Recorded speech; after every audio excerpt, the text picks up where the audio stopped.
Hello everybody, welcome on this channel. Today we will learn new things, two new words. Salut à toutes et à tous, soyez les bienvenus sur notre page. Aujourd'hui nous allons découvrir deux nouveaux mots, voilà, qui vont nous aider à nous exprimer. Étudions whose et whom. Donc, étudions whose et whom. Commençons par whose. Whose, comme vous l'entendez, signifie à qui. À qui. Nous l'utilisons généralement pour poser des questions. Oui, on l'utilise pour poser des questions.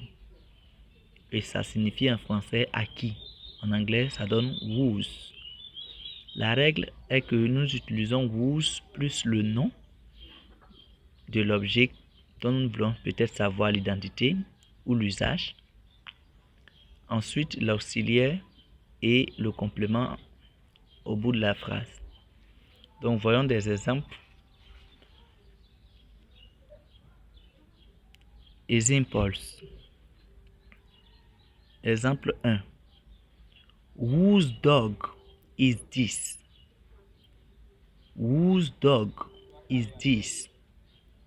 Cette phrase signifie à qui est ce chien?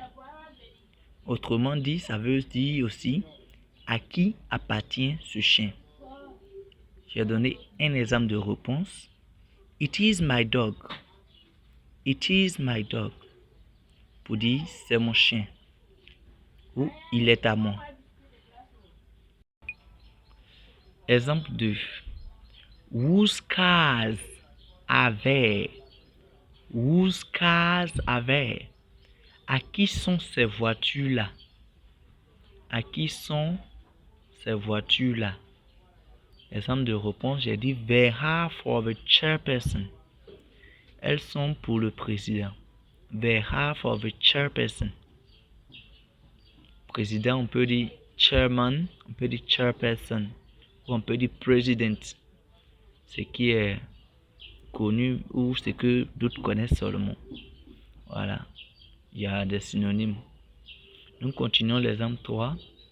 Whose pen is in the bag? Whose pen is in the bag? À qui appartient le stylo dans le sac? Whose pen is in the bag? À qui appartient le stylo dans le sac? Exemple 4.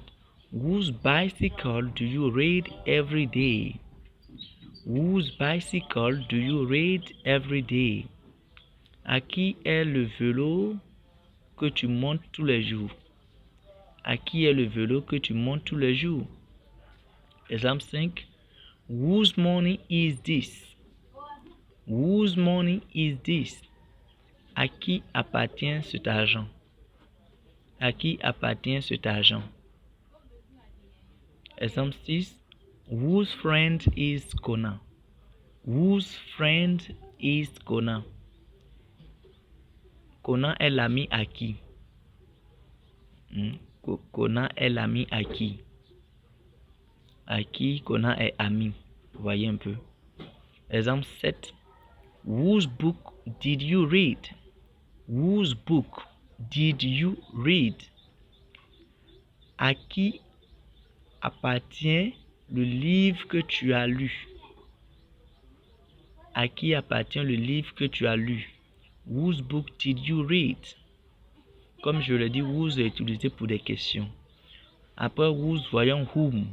Whom également est polysémique. On peut le traduire dans certains contextes par qui.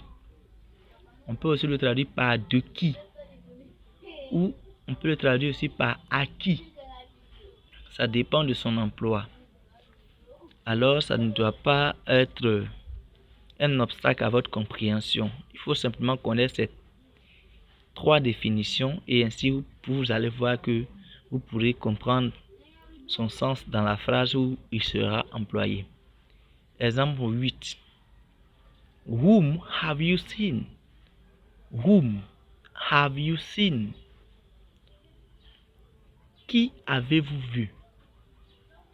Whom have you seen? Qui avez-vous vu? Exemple 9. Whom were you speaking of? Whom were you speaking of? De qui parliez-vous? De qui parliez-vous? Whom were you speaking of? Exemple 10. Whom do they count on? Whom do they count on? Sur qui compte-t-il? Vous voyez, il au pluriel vers. Sur qui compte-t-il? Whom do they count on? Exemple 11. Whom can you give this present to? Whom can you give this present to? À qui pouvez-vous donner ce cadeau? À qui pouvez-vous donner ce cadeau? Donc la règle également, c'est que la phrase doit commencer par whom. Après cela, votre auxiliaire, votre sujet et votre complément en dernière position. Il suffit de noter la règle et puis tenter votre propre phrase interrogative. Vous verrez que ça marche facilement. Seulement mettez les mots à leur place. Suivez les règles facilement, vous pourrez construire vos propres phrases. Nous terminons par les 3 dernières phrases. Whom shall we go to the farm with? Whom shall we go to the farm with? Avec qui irons-nous au champ? Exemple 13. Whom must I send the letter to? Whom must I send the letter to? À qui dois-je envoyer la lettre? Et la dernière phrase. Who can bear him with these behaviors? Qui peut le supporter avec ce comportement? Thank you for watching. Merci d'avoir regardé et à bientôt pour une nouvelle leçon. Bye.